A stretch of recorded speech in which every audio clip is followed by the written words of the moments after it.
उसके आ जाने से ज़िंदगी बहुत खूबसूरत हो गई थी। मुझे ऐसा लगता था कि खुदा मेहरबान हो गया है। पता नहीं मेरी किस नेकी का सिला था जो वो मुझे मिल गया था। आखिर मेरी दुआ कबूल हो गई और मुझे सच्ची मोहब्बत मिल गई। हम एक दूसरे को बहुत शिद्दत से चाहते थे। मैंने उसे दिल से अपनी बीवी मान लिया था। मगर पता नहीं क्या हुआ कि एक दिन सारा दिन गुजर गया लेकिन उसने मुझसे बात नहीं की। मुझे लगा कि कहीं मसरूफ़ हो गई, इसलिए मैंने उससे रब्ता नहीं किया। लेकिन इंतज़ार करते करते रात भी गुजर गई। उसका जवाब नहीं आया, कहीं से भी उसकी खबर नहीं आई। कुछ दिन गुजरे तो अचानक उसका मैसेज आया कि मुझे भूल जाओ, हम कभी एक नहीं हो सकते। मैं ये नंबर हमेशा हमेशा के लिए बंद कर रही हूँ और मुझसे रब्ता करने की कभी कोशिश ना करना। मैंने उसे बहुत बार कॉल की लेकिन उसका नंबर बंद आ रहा था। बहुत परेशान था मैं।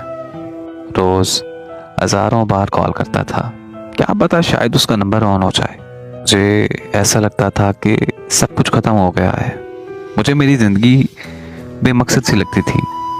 उससे बिछड़े कई साल गुजर गए। फिर एक दिन ऐसा हुआ कि किसी शादी में मुझे उसकी दोस्त मिली। उससे पता चला कि उसका एक्सीडेंट हुआ है और एक्सीडेंट के दौरान उसका एक हाथ कट गया है, इसलिए उसने मुझे छोड़ दिया था।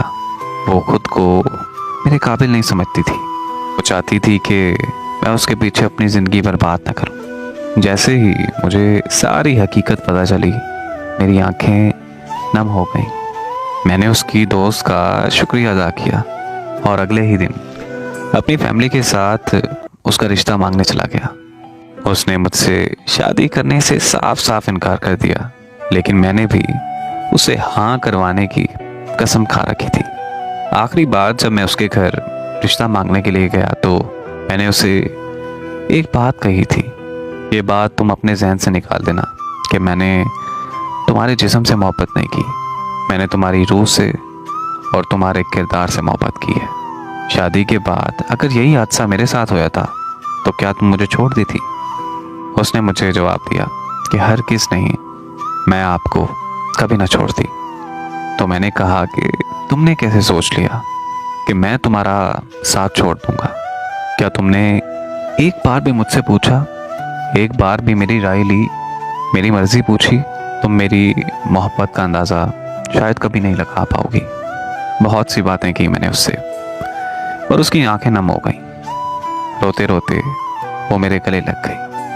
मैंने उसकी पेशानी चूमी और उसे ये कहा कि मैं हमेशा तुम्हारे साथ रहूँगा। हाँ, मर गया तो वो अलग बात है, लेकिन जब तक मेरी सांस में सांस है मैं हमेशा तुम्हारा रहूँगा। फिर वो शादी के लिए मान गई और आज अल्हम्दुलिल्लाह से हमारे 2 बच्चे हैं और अल्लाह के करम से हम अपनी ज़िंदगी में बहुत खुश हैं। मेरी दुआ है कि हर मोहब्बत की मंजिल निकाह हो। आमीन।